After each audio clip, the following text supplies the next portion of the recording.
niaba ya uongozi wa Chama cha Wahasibu Tanzania, naomba nichukue nafasi hii kukaribisha, kwanza kukushukuru kwa kutenga muda wako kutukubalia mwaliko wetu. Karibu sana. Naomba sasa nimkaribishe CEO Madam Winnie aweze kumkaribisha rais wetu. Kwanza napenda kuwasalimia na pia karibuni. Pia naomba nimkaribishe makamu wa rais ili aweze kumkaribisha mgeni wetu rasmi. Habari za asubuhi. Karibuni sana. Mheshimiwa mgeni rasmi Spia Godfrey Sigara, mwakilishi wa katibu mkuu ofisi ya rais uwekezaji, mwakilishi bodi ya wahasibu na wakaguzi, wajumbe wa baraza la uongozi chama cha wahasibu, waheshimiwa wafadhili mbalimbali TASAF, MCD, CRDB, NMBY, Global Consultants, ABC Consultants, watoa mada wote, wakilishi wa mafunzo wahitimu wa uhasibu na wanafunzi wanaosoma taaluma ya uhasibu. Kwa niaba ya chama cha wahasibu napenda kuwakaribisha nyote kwa moyo mkunjufu. Mheshimiwa mgeni rasmi, awali ya yote napenda kuchukua nafasi hii kumshukuru Mwenyezi Mungu kutujalia afya njema na kutuwezesha kuandaa maadhimisho ya wiki ya uhasibu mwaka 2026 ambayo yametuwezesha kukutana hapa leo kwa ajili ya kutukumbushana katika misingi ya taaluma yetu, lakini pia kutukumbusha fursa mbalimbali zilizopo katika taaluma yetu katika kipindi hiki ambacho kina mabadiliko mengi kwa sababu ya ukuaji wa teknolojia, ukuaji wa kiuchumi ambayo na namna ya pekee taaluma yetu hii inasaidia ukuaji wa uchumi. Yote yanategemea matumizi ya wataalamu hawa katika kutoa ushauri na kuendeleza kusaidia makampuni kukua katika kufikia hatua ya kutoa ajira hapa nchini. Lakini pia kutana kwetu hapa ni kwa wingi wetu, hivi ni ishara kuwa bado tunahitaji kukumbushana katika misingi ya taaluma yetu. Mheshimiwa mgeni rasmi, wiki hii ya uhasibu 2026 ina dhima inayosema kuunda mustakabali ya uhasibu katika jamii bora. Hivyo masuala ya ujuzi, weledi na uwajibikaji kwa wahasibu na wakaguzi ni nguzo muhimu kwa kweli katika maendeleo ya nchi na ukuaji wa uchumi, hasa kipindi hiki ambacho kuna ukuaji wa matumizi ya tehama. Mheshimiwa mgeni rasmi, leo si tukio la kawaida tu, bali ni hatua muhimu katika safari yetu ya taaluma. Kama wahasibu na wahitimu ambao tunaendelea na masomo katika vyuo mbalimbali, mpo hapa katika hatua ya mwanzo wa taaluma yenye machangamoto na ushindani mkubwa, taaluma inayohitaji uadilifu, umakini na kujifunza bila kukoma. Mabadiliko kutoka katika maisha ya kitaaluma kwenda kwenye mazingira halisi ya kazi si rahisi kila wakati. Ingawa elimu yetu imewapa msingi mzuri wa kunadharia, hali halisi ya kazi inayohitaji mwongozo, uzoefu, mafunzo kwa vitendo, hapa ndio ulezi unapokuwa na umuhimu zaidi.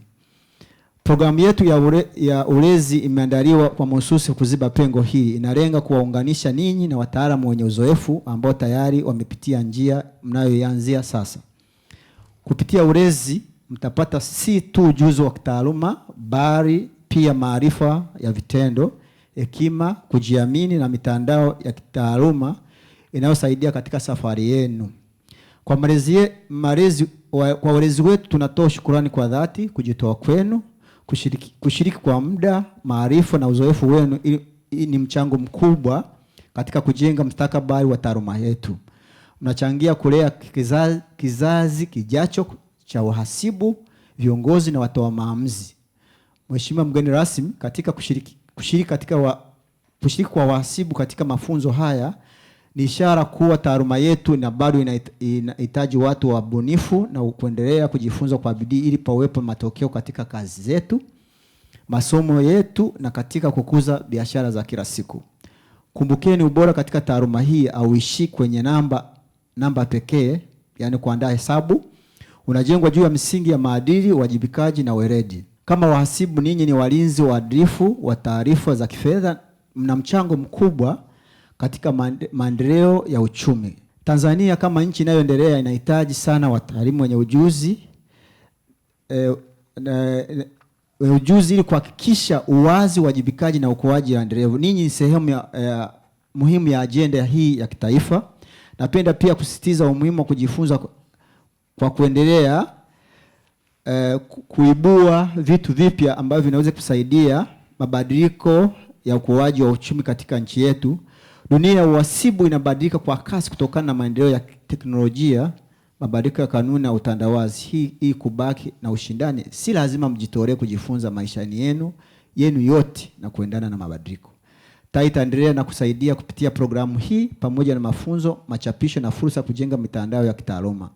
Tunapoangalia mbele, nina imani kwamba kupitia ulezi na ushirikiano tutajenga taaluma imara yenye maadili na yenye weledi wa hali ya juu nchini Tanzania. Na programu hii iwe ni mwanzo wa mahusiano wenye tija, ukuaji wa kitaaluma na ubora katika kazi yetu. Kwa hitimisho, napongeza na kuwahimiza kutumia kikamilifu fursa hii, kwani tutakuwa na mada tofauti na watoa mada watakuwa wakitupitisha mada zimeandaliwa kujengea uwezo siku mambo ya darasani tu, bali ni kusaidia kuweza kujifunza vitu tofauti ambavyo vinaweza kutusaidia kukuza taaluma yetu. Shiriki kwa bidii, jifunze kwa shauku na jitahidi kuwa si tu wahasibu bora bali pia viongozi waadilifu katika jamii. Kwa pamoja tuijenge mustakabali wa taaluma ya uhasibu nchini Tanzania. Asanteni kwa kunisikiliza na Mungu awabariki.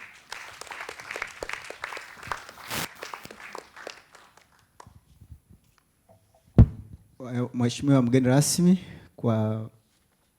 na kukaribisha sana uweze kuongea na hadhara hii kwa kutufungulia rasmi mjadala wetu wa mentorship program.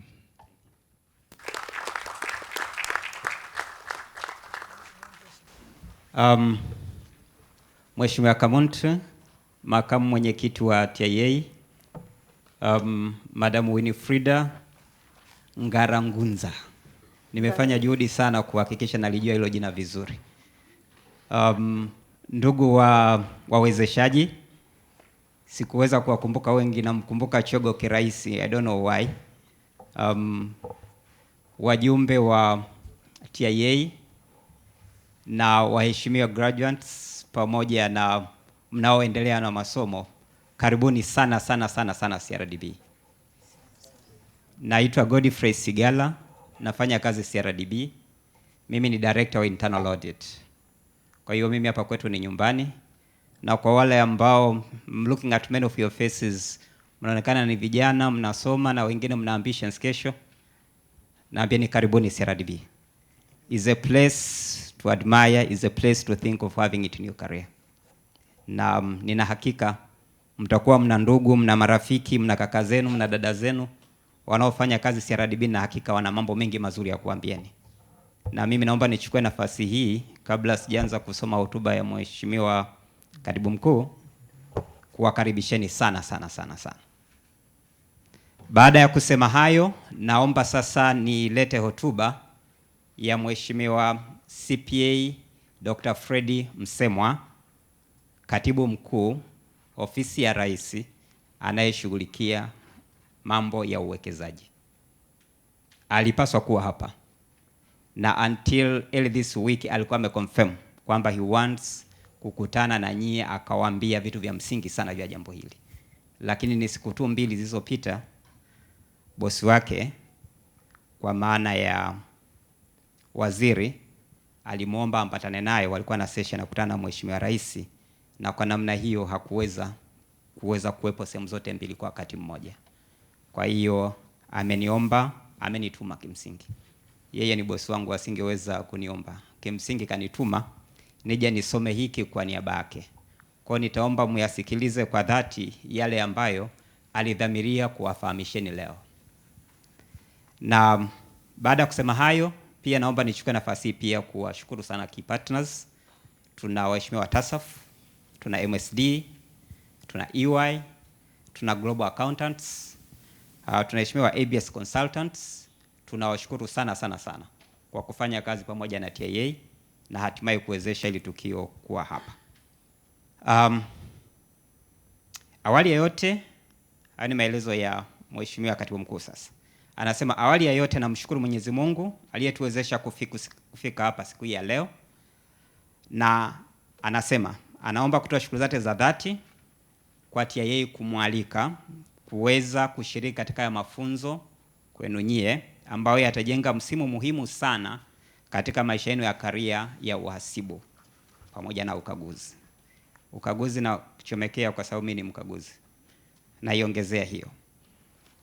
Anasema anapenda kwanza kwa kumshukuru sana Rais wa TIA kwa hotuba yake nzuri yenye maono, yenye kuhamasisha na aliyojaa hekima, na hakika ujumbe aliotoa ni wa msingi sana ambao utaweza kujenga misingi ya karia yenu kama wahasibu na wakaguzi.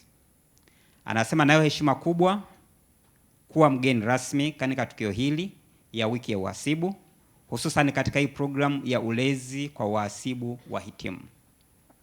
Tukio hili linaonyesha dhamira ya dhati ya Chama cha Wahasibu Tanzania kuendeleza taaluma na kuwekeza katika kizazi kijacho cha wataalamu. Ndugu wahasibu wahitimu, kama ilivyosisitizwa na Mheshimiwa Rais wa TIA, mpo katika hatua muhimu sana ya maisha yenu ya taaluma. And I think ni muhimu kuunderline. Ni hatua muhimu sana. Hii ni hatua ya mabadiliko kutoka darasani kwenda kwenye ulimwengu wa kazi. Ni kipindi ambacho mnatakiwa kutranslate mlichokisoma darasani kwenda kuweka kwenye real life na kuweza kuleta impact katika maisha ya ulimwengu wa kazi. Na anasema ulimwengu wa kazi una mambo yafuatayo. Kuna hitaji uwajibikaji, na kuna matarajio makubwa, lakini kuna ushindani. Na fikiri hilo ni muhimu kujua. Miaka hiyo akina sisi wakati tukipata CPAs, watu walikuwa wachache. Ukipata CPA sure kwamba unakaa unajua watakutafuta, sio utatafuta, utatafutwa. Today mchezo umebadilika kidogo, isn't it? You got your CPA, you got your degree, lakini you've got to be out there kuprove kusema una nini cha ziada above others ili uweze kupata opportunity. Kwa hiyo hichi alichokisema Katibu Mkuu ni kitu cha muhimu sana kwenu kufahamu. Anasema programu hii ya ulezi ni fursa adhimu sana na naomba muithamini. Ni daraja linalowaunganisha ninyi na wale waliowatangulia ili mpate kujifunza kupitia uzoefu wao, kupata mwelekeo wa namna kazi inavyokwenda, lakini pia kuweza kujua changamoto zilizopo katika mazingira ya kazi, kufahamu nini ambacho waliowatangulia wamekuwa kikutana nacho na kukiface, na kujua ni kwa namna gani wameweza kuzitangua hizo changamoto. Anasema nawahimiza kuitumia fursa hii kikamilifu, mjenge mahusiano mazuri na walezi wenu, masomoni pia kwa mnaoendelea na masomo, na katika kazi zenu kwa wale ambao tayari mmepata ajira. Anasema muwepo tayari kujifunza na muwe na nidhamu katika kujijenga kitaaluma. Hili pia ni jambo la muhimu. Naturally, ukipata CPA kuna tendency ya kuwa na arrogance. Fikiri kwamba nafikiri nimesha close, I'm done. The point to note, you're not yet there. Lakini ni muhimu kujua ni hatua moja ya msingi sana. Nalisema hilo, sisi tumekuwa tukidili na little bit na issue za uajili. Hii ni supplement, haipo kwenye notes hapo. Moja ya taratibu nyingi ambazo nafikiri mnafahamu sehemu nyingi za kuajili zinavyokwenda, unaweza usipate kazi moja kwa moja. Wanaweza wakambia working as a volunteer or working as an intern ili uweze kupata uzoefu na baadaye upate kazi. Lakini mimi pia nimeshuhudia mtu sio mmoja au wawili walivyokaribishwa kwamba njoo kwa internship, njoo kwa volunteering, akasema no, I'm a CPAT. Why would I volunteer? I want to be in there. Mkumbuke awali nilisema market kidogo sasa hivi imebadilika. Supply ni kubwa kuliko demand. In which particular case lazima ujijue kwamba how do you position yourself ili mwisho wa siku uweze kugrow. Unaweza kukaribisha kwa volunteer lakini kwa ndio opportunity yako ya kupata kazi. Isn't it? But if you walk in nasema I'm already CPAT, siwezi kufanya kazi hii kwa sababu sio kiwango cha CPAT, you're getting it wrong. I hope mnanipata. Yeah. Anaendelea kwa kusema kwa walezi wote waliokubali kushiriki leo hii hapa, na hawa heshima waliokaa mstari wa mbele kabisa, mnapaswa kuwashukuru sana. Hao ni watu ambao wako very busy na wana vitu vingi sana vya kufanya ofisini kwao, lakini wamechagua na kuwathamini kuacha kila kitu, wakaamua kuja hapa kuweza kushare na nyie, obviously including me, matches nimetumwa, lakini pia ningeweza kusema niko very busy nisije, lakini kwa sababu sitaki mtumbukie kwenye njia isiyo, ndio maana nimetake time pia kuweza kusema na probably kuongezea baadhi ya mambo machache ambayo huenda katibu mkuu hakunituma kuyasema. Kwa hiyo mwapongeze sana waheshimiwa wamekaa mstari wa mbele kwa kutenga muda wao, na vile vyote watakavyo share mbele ya safari siku ya leo, naomba mvipe uzito unaostahili. Vingine mnaweza msivijue na kuvielewa vizuri impact yake leo, but as you move on in your career mtakuja kuwakumbuka. So take it seriously, give it the value that it deserves. Anasema uamuzi wenu pia nyie wa kutoa muda na maarifa yenu, not nyie hao waheshimiwa wawezeshaji, anasema ni sadaka kubwa ambayo mnatakiwa muipokee kwa mikono miwili, na kwa kufanya hivyo watakuwa wamechangia pakubwa sana katika future career yenu. Na kwa mantiki hiyo naomba muwasikilize kwa kina, mkitap kwenye uwezo wao, maadili yao watakao wapeni kama guidance, na mwisho wa siku pia kuchukua sehemu ya weledi watakao wapa. Ndugu washiriki, taaluma ya uhasibu ina nafasi kubwa katika maendeleo ya taifa letu la Tanzania.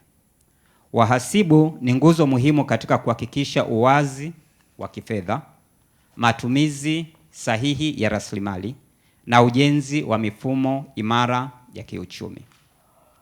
Katika kipindi hiki ambacho dunia inabadilika kwa kasi, hasa katika nyanja za teknolojia na mifumo ya kifedha, nasisitiza, inaobadilika kwa kasi katika mifumo ya kiteknolojia na fedha, ni muhimu sana kwenu kuwa wabunifu, wenye uwezo wa kujifunza haraka na wenye kuzingatia maadili ya taaluma yenu. Kwenye eneo zima la teknolojia, na ukiongelea zaidi aspect ya artificial intelligence, usipokuwa makini utaachwa na CPA yako nyuma.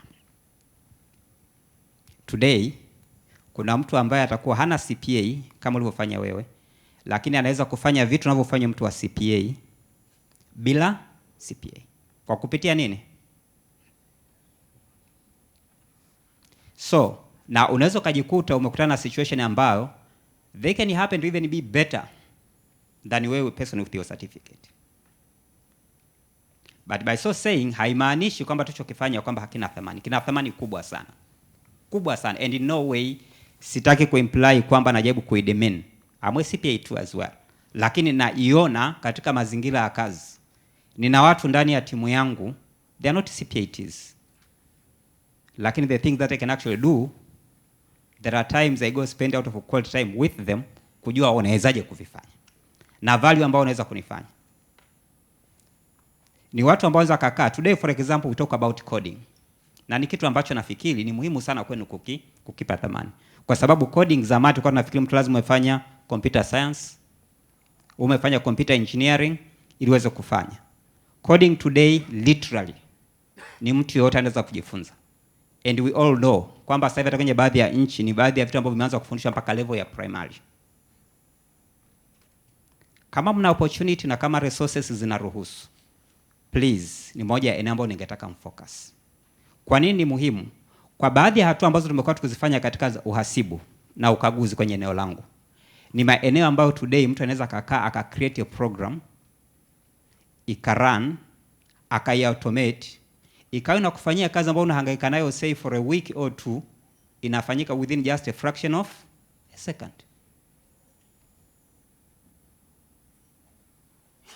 I will give you an example.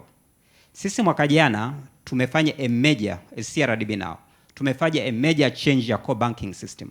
Kwenye kila kitu ambao kama kati yenu kuna wateja wetu, kwenye vitu mnavyokuwa mna KCB sim banking, uende kwenye matawi na nini, there is one key backbone system inaitwa core banking system. Sasa wakati ukihamisha mwaka jana mwezi wa 9, tulitoka old system ambayo tumeitumia zaidi ya miaka 20 kuja kwenye system mpya. Moja ya kitu ambacho ni muhimu mno ambacho Central Bank, external auditors, sisi kama internal auditors tulikuwa very worried, ilikuwa ni kureconcile, kumake sure figures zinazotoka kwenye system ya zamani kuja kwenye system mpya ziko intact. Ili kama balance yako ulikuwa nayo account before, inapokuja kwenye system mpya hakikisha iko vizuri. Zoezi lile lilikuwa ni zoezi ambalo kila mmoja including regulators, external auditors, kila mtu alikuwa anaangalia kwa kina mno. And we spent a lot of time na tukaweka so many people. Behind the scenes, tukawa na vijana wataalamu wa technology, wa data analytics and all of that, wakakaa kama with a very simple program. Kwenye zoezi ambalo the likes of me ambao tunaamini katika kuangalia kimoja baada ya kingine, we spend literally wakati tukifanya simulation more or less like a week to just confirm kwamba account balance iko sawa sawa, transactions ziko sawa sawa, mapping ziko sawa sawa and all of that one. These guys came up with a program ambao kwenye the initial trial it ran for only 17 minutes and everything was to the dot. Na sehemu hizo kwanza na exceptions tukaweza kuziona na zikatain with what we had actually spent a lot of time sisi kuziangalia. And to also be honest, kuna a few things tuliofanywa manually na kutumia na hizo tulikuwa tumevikosea. Tukakuta difference kati yetu sisi na wao. Question ikawa nani amekosea? Agon checking sisi tulikuwa tumekosea. The guys who use technology who did it in 17 minutes were on. Having known that one, tukasema sasa we want to invest a little bit more kwenye kazi yao. Siku ilipofika siku ya cutover, these guys did it and delivered it in less than 10 minutes. In less than 10 minutes. Ndani yake kulikuwa kuna wahasibu, ndani yake kulikuwa kuna watu wa technology, walikikaa tu wakakaa, and it's very young chaps. 2 weeks ago kama watu wanaofuatilia kwenye mitandao ya CRDB kulikuwa kuna CEO awards. Moja ya group iliyokuwa awarded seriously is that team. Kwa nini nayasema hayo? Nayasema hayo kwa ajili ya kuopeni msisitizo wa kwamba you need to really invest kwenye knowledge ya artificial intelligence na age mlionayo hii saves the time to learn. Ukiniuliza mimi personally I'm 50 plus, kaanza kunifanya kidogo hata catching up pace is not as good, but you guys are to the peak of the pinnacle. You are able to actually follow that, get to learn. Na hivyo ni vitu ambavyo hata ukitwa kwenye interview utasema nina CPA yangu, nina bachelor yangu account, on top of it I can do coding, I can do you these things. Do you think will I afford to leave you behind? The answer is a no. Na akija yule ambaye anasema mimi CPAT, what else? Na CPAT mwaka jana. Anambia what else? Na CPAT. Unazidi kusisitiza. Let us make progress. Time is probably not on my side. Na given kwamba tumechelewa kwanza. Anasema, napenda kusisitiza jambo moja muhimu. Mafanikio yenu hayatategemea tu ujuzi mlionao, bali pia tabia zenu.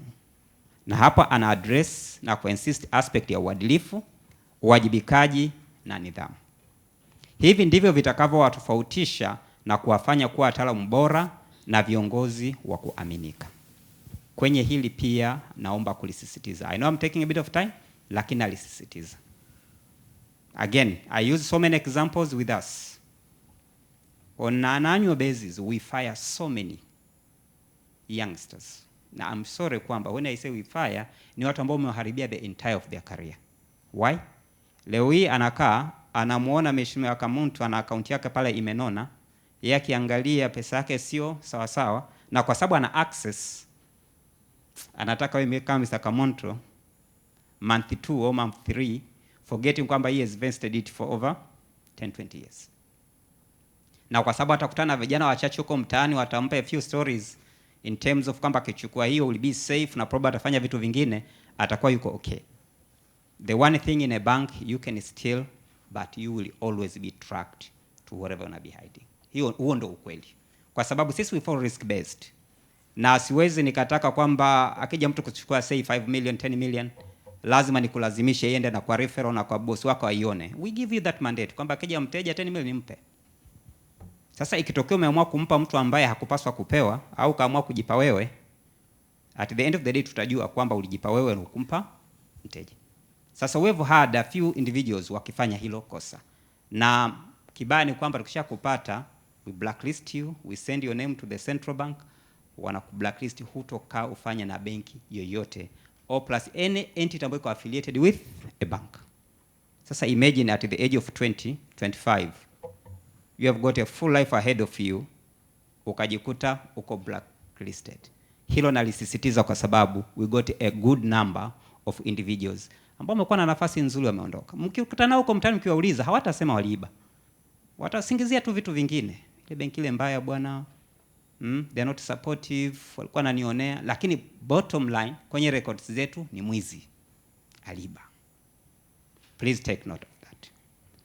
Serikali na wadau mbalimbali wanaendelea kuthamini mchango wa wataalamu wa wahasibu katika maendeleo ya nchi, na hivyo basi ni wajibu wenu nyie kuhakikisha mnaitumikia taaluma hii kwa uaminifu na ubora wa hali ya juu. Na kwa hitimisho, napenda tena kuipongeza Tanzania Association of Accountants and Auditors kwa programu hii yenye tija, na ni matarajio yangu kwa programu hii itazaa matunda chanya kwa washiriki wote na kulisaidia taifa kwa ujumla. Kwa wahasibu wahitimu, yani nyie, chukueni hatua hii kama mwanzo wa safari kubwa ya mafanikio mbeleni. Jifunzeni, jijengeeni uwezo na mjitahidi kuwa mfano katika jamii. Baada ya kusema hayo, anasema Mungu awabariki, Mungu aibariki Jamhuri ya Muungano wa Tanzania. Asanteni sana na hatutawasahau wawezeshaji wetu. Asanteni sana kwa kunisikiliza.